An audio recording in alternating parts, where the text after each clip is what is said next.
আমরা প্রথম দিনে বলছি ডক্টর ইউনূস নির্বাচন দিবে না, দেওয়ার কোনো দায় দায়িত্ব তার নাই, সে নির্বাচন দিতে আসে নাই। আগামীতে একটি গৃহযুদ্ধ ছাড়া এর কোনো বিকল্প নাই, এবং এই গৃহযুদ্ধ মনে হয় ইনশাল্লাহ ডিসেম্বরে শুরু হয়ে যাবে। 5ই আগস্টের পরেই দেখবেন আপনার পরিবর্তন অনেক হয়ে গেছে।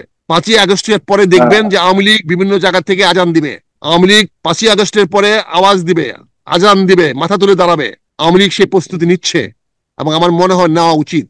আওয়ামী লীগ এখন আর বসে বসে মনে হয় মার খাবে না। আমন্ত্রণ জানাচ্ছি প্রিয় দর্শক, মানচিত্রের নিয়মিত আয়োজন কথোপকথনে। আজকে আমাদের সঙ্গে যুক্ত রয়েছেন সাবেক সেনা কর্মকর্তা, সাবেক সংসদ সদস্য এবং মুক্তিযোদ্ধা মেজর অবসরপ্রাপ্ত আখতারুজ্জামান। মেজর আখতারুজ্জামান, আপনার কাছে শুরুতেই যেটি জানতে চাই, বর্তমানে যে বাংলাদেশ, সেই বাংলাদেশের সুস্থির কোনো লক্ষ্যে যাওয়ার কোনো সম্ভাবনা দেখছেন কিনা? ধন্যবাদ, আসসালামু আলাইকুম আপনাকে এবং আপনার মাধ্যমে আপনার অগণিত দর্শক শ্রোতাদেরকে। দেশটা অনিশ্চয়তার দিকে যাচ্ছে, প্রচন্ড বেগে অনিশ্চয়তার দিকে ধাবিত হচ্ছে।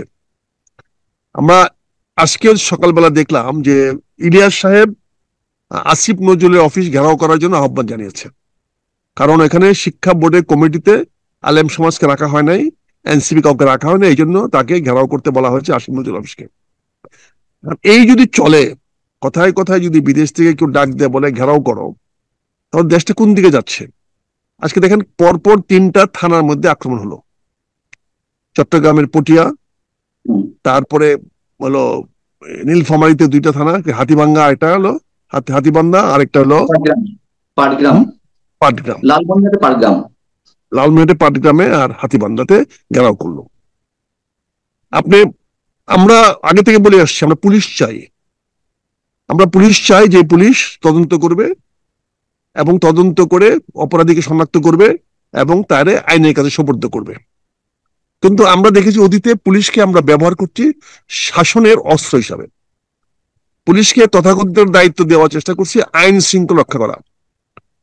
আইন শৃঙ্খলা রক্ষা করা তো অস্ত্র দিয়ে হয় না, আইন শৃঙ্খলা রক্ষা হয় আইন এবং তার প্রয়োগ দিয়ে। বিদেশ থেকে মব ক্রিয়েট করা, মবে উৎসাহ দেওয়া, যাদের কারণে এখন সরকার বিব্রত অবস্থা আছে, আবার সরকার তো তাদের পরামর্শগুলোই গ্রহণ করছে। সমস্যাটি কোথায়? তারা কি চায়, সরকার কি চায়? এটা আসলে সরকার, আবার বললাম তো, আমি কি করে বুঝবো তাদের মধ্যে কি সম্পর্ক? এই সরকার এবং বিদেশি আমার বন্ধুরা যারা কথা বলছেন তারা হলো একে অপরের সম্পূরক। তারা একজন আরেকজনের পিঠ চুলকাচ্ছেন। তারা সরকার যেটা করার দরকার সেটা তাদেরকে দিয়ে বলাচ্ছে, এবং তারা যেটা সহায় করাতে চায় সেটা তারা সরকারকে বলছে আমরা জনমত তৈরি করে দিচ্ছি, তোমরা সেটা করো। এই যে চলতেছে, এই চলার মধ্যে তো ব্যর্থতা হলো আমাদের রাজনীতিবিদদের। আমি যে কথাটা শেষ করতে পারি নাই, কারণ কথাটা অসম্ভব থাকলে কথাটা ভুল হবে। পুলিশ সুশীল সমাজের একটা অত্যাবশ্যকীয় উপাদান। একটা পুলিশ ছাড়া একটি রাষ্ট্র, একটা সুরাষ্ট্র কল্পনা করা যায় না, এটা সম্ভব না, পুলিশ থাকতে হবে। কিন্তু আজকে আমরা পুলিশকে যে জায়গায় নিয়ে যাচ্ছি বা নিয়ে যাওয়ার চেষ্টা করতেছি, সেখানে পুলিশকে তো আমরা শুধু নিষ্ক্রিয় নয়, পুলিশকে আমরা রীতিমতো একটা ভিলেন বানিয়ে ফেলেছি। তারা আজকে সবারই প্রতিপক্ষ। আপনি দেখেন, আগামী নির্বাচন যদি করতে হয় একটা পুলিশিং লাগবে। পুলিশ তো মূলত তদন্ত সংস্থা, তারা তদন্ত করে অপরাধীকে শনাক্ত করবে এবং শনাক্ত করে তাকে আইনের হাতে সোপর্দ করবে। আইন যখন বিচার করবে, সে বিচারের রায়টা পুলিশ কার্যকর করবে। কিন্তু সেখানে আমরা দেখছি পুলিশকে রাজনৈতিক হাতিয়ার হিসাবে ব্যবহার করতেছি। পটিয়ার ঘটনাটা দেখেন, আপনি সেখানে পুলিশের এত এক্সট্রিমে যাওয়া দরকার ছিল কি? পুলিশ তো সেখানে যেহেতু একটি রাজনৈতিক দলের নেতাদের বিরুদ্ধে অভিযোগ আসছে, সে রাজনৈতিক নেতাকে বললেই হতো ভাই আপনার লোকেরা এই কাজটা করতেছে, আপনি দেখেন তো। এখানে পুলিশগিরি করা কি ছিল? ওই ওসিগিরি করা কি ছিল? তদন্ত করবে ওসি, ওসি তো দমন করবে না। ওসিকে ওখানে গিয়ে বাধা দিতে কে বলছে? কে ক্ষমতা দিয়েছে? বাংলাদেশের সিআরপিসিতে কোথায় লেখা আছে পুলিশ কাউকে কোনো কাজ করতে বাধা দিতে পারবে? কোথায় লেখা আছে? আমার কথাটা হচ্ছে থানার মধ্যে ওই লোকগুলা তাকে নিয়ে ঢুকলো কি করে? থানার মধ্যে ঢুকলো কি করে? ওই ছেলেগুলো ঢুকলো কেন? ঢুকতে দিল কেন? এখন আপনি যে কথাগুলো বলছেন, সমস্যা তো ওইখানে, পুলিশ তো ভয়ে আছে। না না, পুলিশ যদি ভয়ে থাকে, তাহলে পুলিশ যদি ভয়ে থাকে তাহলে পুলিশ আঘাত করতে গেল কেন? সে আঘাত প্রাপ্ত হইতো, সবাই দেখতো। আপনি আঘাত দিতে গেলেন কেন? আপনি আপনি আঘাত দেওয়ার ক্ষমতা আপনার নাই। তাকে তো আঘাত করছে। পান্না ভাই, আপনি আমাকে মারতে পারেন, এটা আপনি অপরাধ করছেন, মারা না। কিন্তু আমি তো উল্টা আঘাত করতে পারি না আপনাকে। না, আপনি যখন জীবন আমাকে যদি মধ্যে থাকবেন, যখন আরে জীবন জীবনহানির সংখ্যা তো কি সংখ্যা হয়েছে? বলছেন, জীবন হানির সংখ্যা হলে আপনাকে থানা দেখেন, এই কতগুলো জিনিস মিস মিস ওয়ার্ড আমরা এমন ভাবে করি। আপনি থানাতে একজন লোককে ধরে নিয়ে আসবে কেন? থানা ঢুকবে কেন সেটা? সেই প্রশ্রয় সরকার দিচ্ছে, রাষ্ট্র দিচ্ছে। তাহলে সে রাষ্ট্রকে প্রশ্ন করেন। আমি সেই কথাই বললাম যে পুলিশকে তো আপনি ক্ষমতার বাইরে ব্যবহার করতেছেন কেন? থানাকে আপনি কেন অ্যারেস্ট করার মতো শব্দটা থানায় ব্যবহার কেন করেন? থানাকে অ্যারেস্ট করার ক্ষমতা সিআরপিসিতে কোথায় দেওয়া হয়েছে? কেন মানুষের মধ্যে প্রত্যাশা? কেন সরকার বলে ওকে গ্রেফতার করেন? কেন তদন্ত ছাড়া গ্রেফতার কেমনে করবেন? গ্রেফতার করতে হলে আদালতের নির্দেশ লাগবে। বাংলাদেশে কাউকে বিনা বিচারে আটক রাখার কোনো বিধান নাই। এখন তো বলবেন সংবিধান মানেন, কিছু মানেন না। সংবিধানে শপথ নেন, আবার শপথ নেন না। আমার আলী রিয়াজ বলেন আমরা সংবিধান ভঙ্গ করে এখানে আসছি, প্রকাশ্যে বলে বেড়ান। তো উনি যদি সংবিধান ভঙ্গ করে যদি ওই অফিসে বসে থাকতে পারে, গল্প করতে পারে, চা খেতে পারে, সরকারের রাষ্ট্রে চা খেতে পারে সংবিধান লঙ্ঘন করে, তাহলে ওই ছেলেরা সংবিধান লঙ্ঘন করে আসতে পারবে না কেন? ওসির ঘাড়ে ধরতে পারবে না কেন? কারণ এত আইন তো নাই, কোনো তাই আইন তো তো নাই। ঘটছে, তাই তো হ্যাঁ, ঘটছে। তাহলে তাহলে সেটার জন্য তো দায়ী কে? এখন আপনি ধরেন এই সরকার কি করেছে? এনবিআর কি করেছে? এনবিআর অফিসারদের সাথে যে বিট্রিয়ালটা করেছে, কতগুলো দুর্নীতিবাজ ব্যবসায়ীদেরকে নিয়ে এসে তাদের মধ্যে আপোষ করে দিয়ে আজকে অফিসে করে চাকরি যাচ্ছে। তো এই যে বিশ্বাসঘাতকতা সরকার করতেছে, এগুলা করে কি সরকার পার পাবে? শেষ পর্যন্ত আমি তো আজ প্রথমে বলেছি যে আমরা একটা অন্ধকারের দিকে যাচ্ছি। এই যে বেআইনি কাজগুলো করা হচ্ছে, তাহলে এর মাধ্যমে কি? আগে সরকার গুম খুন করতো, এখন আপনি রিমান্ড করেন। আগে সরকার ওই মানুষকে গুম করে মেরে ফেলতো, খুন করে ফেলতো, এখন আপনি মব জাস্টিস করতেছেন। তো একই জিনিস তাহলে চলতেছে তো। তাহলে পার্থক্যটা কি? যে যে অভ্যুত্থানটি অনুষ্ঠিত হলো, সংগঠিত হলো, যে আন্দোলন ক্রিয়েট করা হলো, যার মাধ্যমে শেখ হাসিনা সরকারের পতন হলো, তাহলে এখনো যদি সে আগের ধারাবাহিকতা চলে, বরঞ্চ আগে মব ভায়োলেন্স ছিল না, এর সঙ্গে যুক্ত হয়েছে মব ভায়োলেন্স, এবং সেটিকে জাস্টিফাই করার চেষ্টা চলছে। বলা হচ্ছে সাহেব, আগের সরকার সামাজিক যে কাজগুলো করেছে তার সামাজিক ফ্যাসিবাদ, তার প্রতিক্রিয়া হিসেবে এটা সামাজিক ফ্যাসিবাদ। কিন্তু এই ভায়োলেন্স গুলো কারা করছে? বিএনপি একটি অংশ করছে, আর সরাসরি জাতীয় নাগরিক পার্টি বা বৈষম্য ছাত্র আন্দোলন নেতা করছে, যারা অভ্যুত্থান ঘটিয়েছিল। তাহলে মানুষের সঙ্গে কি এটি প্রতারণা নয়? এটা প্রতারণা কে করছে? হাসিনার প্রতারণার জবাব আমাদের ডক্টর ইউনূস সাহেব দিচ্ছেন। এনে বিএনপি না মানতেছে কেন? এনসিপি না মানতেছেন কেন? রাষ্ট্র তো নিয়ন্ত্রণ এনসিপি করে না, রাষ্ট্র তো নিয়ন্ত্রণ বিএনপি করে না। এটা এটা শেখ হাসিনার সমাবেশিত হয়েছে ডক্টর ইউনূস। এই জবাব ডক্টর ইউনূস দিবে। ডক্টর ইউনূস আজকে দেশে অসাংবিধানিক সরকার প্রতিষ্ঠা করেছেন, সংবিধান বরখেলাপ করতেছেন, বড় বড় গলায় বলতেছেন। তার লোকেরা বলতেছে আমরা সংবিধান অমান্য করে আসছি। তারা আইনকে অপপ্রয়োগ করতেছে, তারা যা খুশি তা করতেছে। তিনি তার অফিসে ডাকায় নিয়ে আসেন ইলেকশন কমিশনের চিফকে, উনি ডাকায় নিয়ে আসেন প্রধান বিচারপতিকে। তো এগুলো তো ক্ষমতার অপব্যবহার হচ্ছে। এটার দায় দায়িত্ব তো প্রধান উপদেষ্টা সাহেবকে দিতে হবে। এই যে বিশৃঙ্খল অবস্থাগুলো, এই যে আনরেস্ট গুলো, এগুলো কি ইচ্ছাকৃতভাবে জিয়ে রাখা, ইচ্ছাকৃতভাবে ক্রিয়েট করা, বিশেষ কোনো উদ্দেশ্য সাধনের কোনো লক্ষ্য আছে কিনা বর্তমান সরকারের? পান্না ভাই প্রশ্নগুলো এভাবে করেন কেন? আপনি বলতে পারেন না এগুলো কেন হচ্ছে? তো হয়ে যায়। আচ্ছা, কেন হচ্ছে? আপনি কেন কতগুলো কথা দিয়ে কেন বলেন ইচ্ছাকৃত আচ্ছা, অনিচ্ছাকৃত? কেন কেন হচ্ছে, কেন হচ্ছে? জি, সে হ্যাঁ, প্রশ্ন ওইটা করতে প্রশ্ন হবে। করার উত্তর দিচ্ছি। জি। এটা কেন হচ্ছে, একমাত্র কারণ হলো একটি অবৈধ সরকার দেশে পরিচালনা করতেছে। যে এই সরকারটা জোর করে বলতেছে তাদের জনগণের ম্যান্ডেট আছে। এখানে জুলাই বিপ্লব হয়েছে শেখ হাসিনার পতনের জন্য। জুলাই বিপ্লবের উদ্দেশ্য লক্ষ্য ছিল না আরেকটি নতুন সরকার গঠন করার।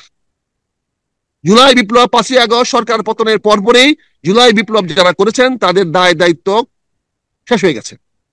তাদের দায়িত্ব না, তাদেরকে কেউ ক্ষমতা দেয় নাই একটি সরকার প্রতিষ্ঠা করার জন্য। জি। কিন্তু কাকতালীয় ভাবে এই দেশের রাজনীতিবিদদের মানে কি বলবো অযোগ্যতা, অদক্ষতা এবং অনভিজ্ঞতার কারণে তারা ওই একটা মিক্সড সরকার, না মার্শাল্য, না বিপ্লবী, না কোনো কিছু, না সাংবিধানিক একটা সরকারের ফাঁদে তারা পা দিয়েছে। এই ভুলের খেসারত আজকে আমরা দিচ্ছি। আজকে ডক্টর ইউনূসের সরকার আছে, কেন্দ্রের সরকার আছে, কিন্তু সেই কেন্দ্রের সরকারের কোন রকম নিয়ন্ত্রণ আমার কটিয়াদীতে নাই, কিশোরগঞ্জে নাই, আমার বাজিতপুরে নাই, আমার ভৈরবে নাই। তার নিয়ন্ত্রণ তার ওই বিল্ডিং এর, তার যে ওই যে 8 নম্বর হেয়ার রোডের বাসার চারপাশে, ওই বাড়ির চারপাশে, সেটাও তাও 144 জারি করে তার সে ক্ষমতা দেখাইতে হয়। তার থেকে 1 কিলোমিটার দূরে শাহবাগ চত্বরে এই সরকারের কোনো কর্তৃত্ব নাই। আর ঢাকা শহরে অনেক অলিগলি তো নাই। কিন্তু এই সরকারটা আমরা কেন মানালাম? এই সরকার যদি বিপ্লবী সরকার হতো তাহলে আজকে এই লেজে গোবরের অবস্থা হতো না। আজকে তো চট্টগ্রাম বন্দর লিজ দেওয়ার প্রশ্ন আসতো না, আজকে তো গ্রামীণ ট্যাক্স মাফ করার প্রশ্ন আসতো না, আজকে তো উনি গ্রামীণের ট্যাক্স মাফ করাতে পারতেন না, আজকে তো গ্রামীণ ম্যান পাওয়ার কোম্পানি উনি খুলতে পারতেন না। আজকে উনি তো ওই করিডোর দেওয়ার কথা চিন্তা করতে পারতেন না, কারণ বিপ্লবী কেন? সরকার এটা করতো না। যদি ওই ধরনের কিন্তু সরকার বিপ্লব হতো তাহলে পারতো না কেন? সেই কারণ সুযোগ এই সরকার ছিল তো না। কোনো বৈধতা নাই। এই সরকার কি সরকার? এই সরকার সংবিধানের অধীনে শপথ গ্রহণ করেছে রাষ্ট্রপতির কাছে। এখন এই যেমন সরকার তো সব ধরনের সুযোগ সুবিধা ডক্টর মোহাম্মদ ইউনূস সাহেব নিচ্ছেন, কিংবা বিদেশি এজেন্ডা বাস্তবায়নের চেষ্টা করছেন, তো ওই ধরনের সরকার হলেও কি এগুলো ঘটতো না? অবশ্যই ওরা করতো না। বিপ্লবী সরকার কি করে করতো এগুলো বলেন? বিপ্লবী সরকারের গ্রামীণ ফোনে কি ইন্টারেস্ট থাকতো তার? বিপ্লবী সরকারের সঙ্গে আমেরিকার সেই ওই কি বলে বন্দর নিয়ে তার তার কি কন্ট্যাক্ট থাকতো? বিপ্লবী সরকারের তো এজেন্ডা থাকতো অন্যরকম। আমি সমস্যা কোথায় আমি ছিল? একটা স্পেসিফিক কোশ্চেনে আসি। আমি যেমন ডক্টর শফিকুর রহমান জামাতের আমির তিনি বলেছেন এই অবস্থায় যে এখন আবার কিসের নির্বাচন? আপনি কি এটা কোনো ব্যাখ্যা দিবেন? মানে আমি তো এই উনি ধরনের প্রশ্ন বলে করতে পারছি না, যে করলে আবার বলবেন যে এই ধরনের প্রশ্ন না না, কেন করছেন। উনি তো সঠিক প্রশ্নের উত্তর দিয়েছেন। হুম। উনি তো যেখানে যে থানা তার নিজেকে রক্ষা করতে পারে না, সেই থানা নির্বাচন কেন্দ্র কিভাবে রক্ষা করবে? কিন্তু এই কাজে তো এখানে জায়গাগুলো ভোট থেকে এই এই ভোট জায়গাগুলো হওয়ার থেকে কোনো সুযোগ নাই। না, এরকম একটা সিচুয়েশন তৈরি করা হবে, এই ধরনের একটি প্রশ্ন রাইজ করা হবে। অনেকে অনেক আগে থেকে বলে আসছিলেন যে এই আনরেস্ট গুলো, আমি অন্যদের মন্তব্য করছি, আমি আপনি উত্তর দিবেন কিনা এটি না না, একেবারে মানে আপনার প্রশ্ন বিষয়। করার উত্তর, হ্যাঁ।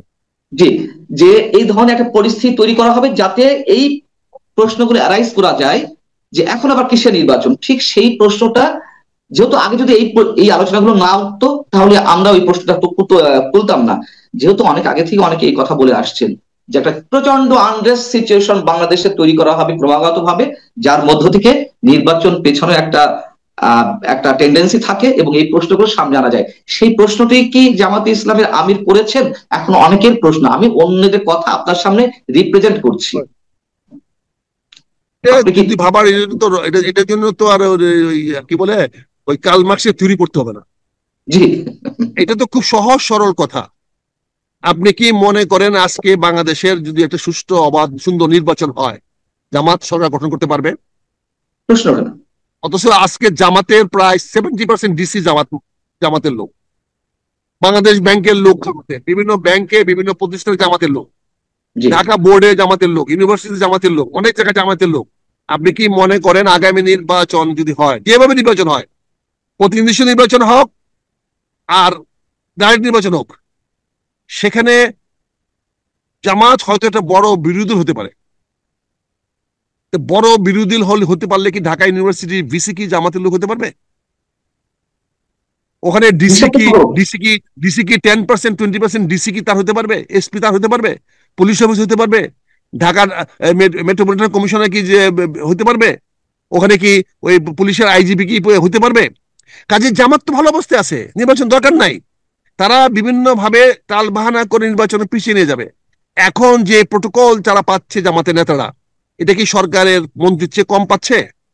কম সুযোগ সুবিধা তারা পাচ্ছে? তাদের টিএডি হতে পারছে না, টিএডি দরকার নাই, তাদের এনাফ ফান্ড আছে। কিন্তু এখানে তারা সবাই ঐক্যবদ্ধ বিএনপি কে ঠেকাও, বিএনপি কে ঠেকানোর জন্য তারা রাজনীতি করছে। এবং ডক্টর ইউনূস নির্বাচন দিবে না, এটা আমরা প্রথম থেকেই বলে আসতেছি। কিন্তু আপনারাই বিভিন্ন বলে বলে এই পর্যন্ত আসছেন নির্বাচন হবে, আইজও কাইলো হবে। আমরা প্রথম দিনে বলছি ডক্টর ইউনূস নির্বাচন দিবে না, দেওয়ার কোনো দায় দায়িত্ব তার নাই, সে নির্বাচন দিতে আসে নাই, সে আমি তার এজেন্ডা নিয়ে আসছে। জি, আমি সরি, আমি আপনাকে থামিয়ে দিচ্ছি, সময় একেবারে কম আমাদের, ফিক্স টাইমের মধ্যে শেষ করব। একেবারে স্পেসিফিক কোশ্চেন, যদি না দেয় তার পরবর্তী বাংলাদেশের চেহারাটা কি একটু যদি সংক্ষেপে বলেন। যদি দেবে না না এটা দেয় অনেকে বলছে। তাহলে, যদি না দেয়, আমি প্রথমেই বলেছি আপনাকে, বাংলাদেশ একটা অন্ধকারের দিকে যাচ্ছে, এখান থেকে পরিত্রাণের দিকে যাবে। এখন যদি না দেয় তাহলে আগামীতে একটি গৃহযুদ্ধ ছাড়া এর কোনো বিকল্প নাই। আগামীতে বিপ্লব হবে না, আগামীতে হবে গৃহযুদ্ধ। এবং এই গৃহযুদ্ধ মনে হয় ইনশাল্লাহ ডিসেম্বরে শুরু হয়ে যাবে। 5ই আগস্টের পরেই দেখবেন আপনার পরিবর্তন অনেক হয়ে গেছে। 5ই আগস্টের পরে দেখবেন যে আওয়ামী লীগ বিভিন্ন জায়গা থেকে আজান দিবে। আওয়ামী লীগ 5ই আগস্টের পরে আওয়াজ দিবে, আজান দিবে, মাথা তুলে দাঁড়াবে। আওয়ামী লীগ সেই প্রস্তুতি নিচ্ছে এবং আমার মনে হয় নেওয়া উচিত। আওয়ামী লীগ এখন আর বসে বসে মনে হয় মার খাবে না, আওয়ামী লীগ মনে কেন হয় তৈরি কেন হচ্ছে। নেওয়া উচিত? কেন প্রস্তুতি নেওয়া উচিত? এই জন্য নেওয়া উচিত যে তারা আওয়ামী লীগকে পতন করতে গিয়ে তারা মুক্তিযুদ্ধকে ধ্বংস করার চেষ্টা করতেছে। এখন এক্স্যাক্টলি। আওয়ামী লীগকে মুক্তিযুদ্ধের সমর্থক করে তুলে ধরা হচ্ছে। আওয়ামী লীগ মানে মুক্তিযুদ্ধ, মুক্তিযুদ্ধ মানে আওয়ামী লীগ। কাজে মুক্তিযুদ্ধ রক্ষা করার জন্যই আওয়ামী লীগকে আবার ফিরে আসতে হবে, এবং ফিরে আসার মতো শক্তি তার আছে। তার পিছনে আমেরিকা আছে, তার পিছনে ভারত আছে, তার পিছনে পশ্চিমা বিশ্ব আছে। যদি তারা দেখে আমেরিকা নাকি ডক্টর ইউনূসের সরকারের পক্ষে। কেন থাকবে? সে হলো বাইডেনের লোক, কেন থাকবে? কোন কারণে থাকবে? সে হলো ডেমোক্রেটদের লোক। ডিপ সে হলো স্টেটে খেলা তো ডেমোক্রেট চলছে। লোক। হ্যাঁ, ডিপ স্টেটে খেলা তো ডিপ চলছে। স্টেটে কি আছে এখানে যদি তার পক্ষে থাকতো তাহলে কি তার ফরেন মিনিস্টার ফোন করে ধমকাইতো? বলেন। ফরেন মিনিস্টার ধমকেছে কিনা আমরা তো জানি না, আমরা তো অনুমান আমি তো করতে জানি, পারি। আমি তো জানি ধমকাইছে, অস্বীকার করো, কোন ধমকায় নাই। ওনাকে আপনার কাছে অকথ্য ভাষায় গালাগালি করছে আপনার কাছে তথ্য এবং প্রমাণ গালাগালি আছে? করে ধমকাইছে। হ্যাঁ, আপনি মার্কো রুবিও যে টেলিফোন করে ডক্টর মোহাম্মদ ইউনূসকে ধমকেছেন, এই তথ্য প্রমাণ কি আপনার কাছে আছে? নাই যে তা কি ওনাকে ধমকায় নাই এরকম কোনো তথ্য প্রমাণ আছে? না, ওনাকে যে সেটা ধমকায় নিয়ে নাই তাহলে এরকম কোনো সেটা তথ্য নিয়ে প্রমাণ আছে? ঠিক আছে, এরকম আপনাকেও কি তথ্য করতে প্রমাণ হবে? আছে? এটা তাহলে নিয়ে তর্ক চলবে তাহলে না। ধমকায় নাই আমার সরকার প্রধান কেন একটা পররাষ্ট্রমন্ত্রী টেলিফোন ধরবেন? কেন ধরবেন? এক্স্যাক্টলি টেলিফোন করে এইটা যদি গালাগালি করেন নাই, তাহলে তিনি ওই বধূ টেলিফোন করে যদি গালাগালি করেন নাই, তাহলে এর প্রমাণ কি? আপনি ধরলেন কেন তার টেলিফোন? আপনি তার টেলিফোন উঠালেন কেন? যদি ব্যক্তিগত হয়ে থাকে তাহলে আমাদের জানালেন কেন?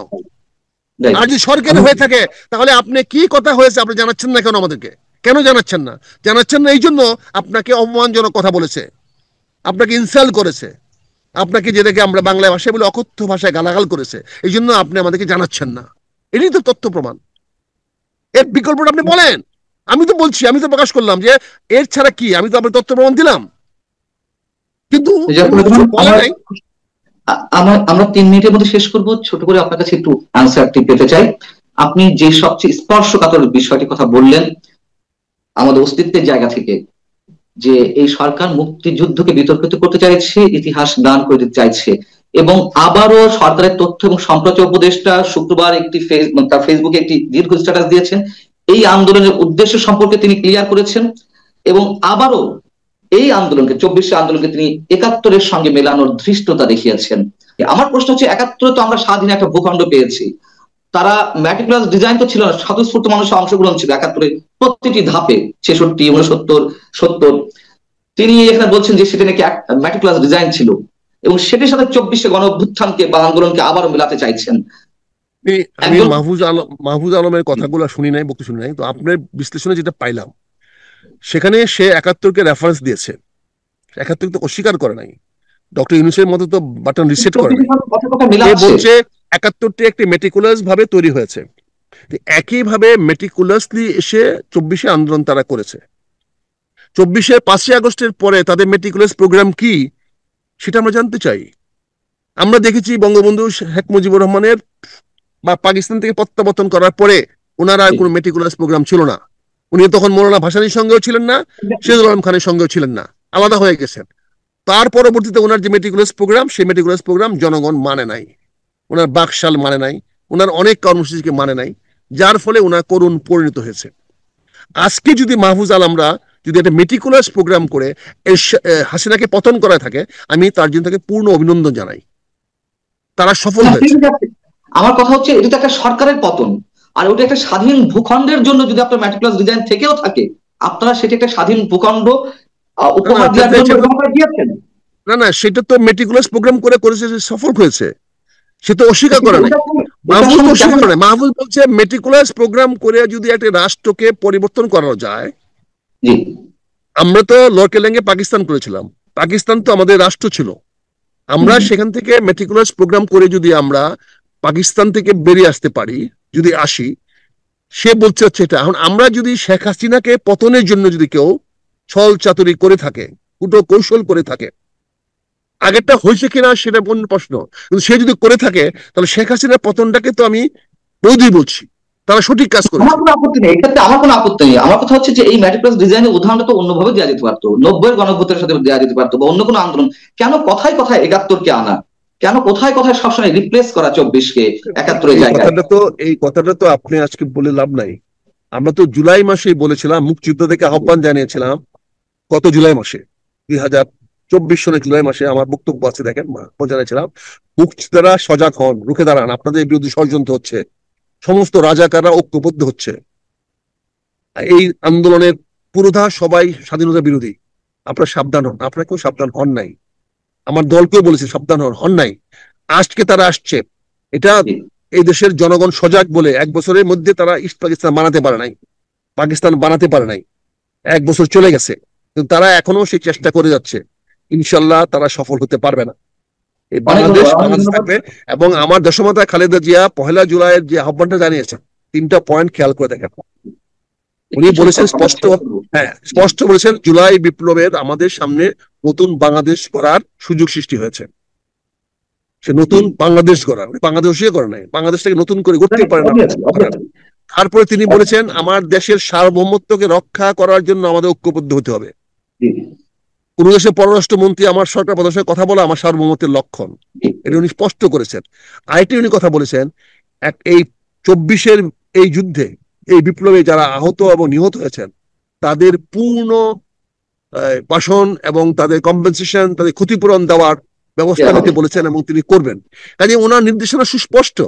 অনেক অনেক ধন্যবাদ মেজর আখতারুজ্জামান আপনাকে। দর্শক ভালো থাকুন, আল্লাহ হাফেজ।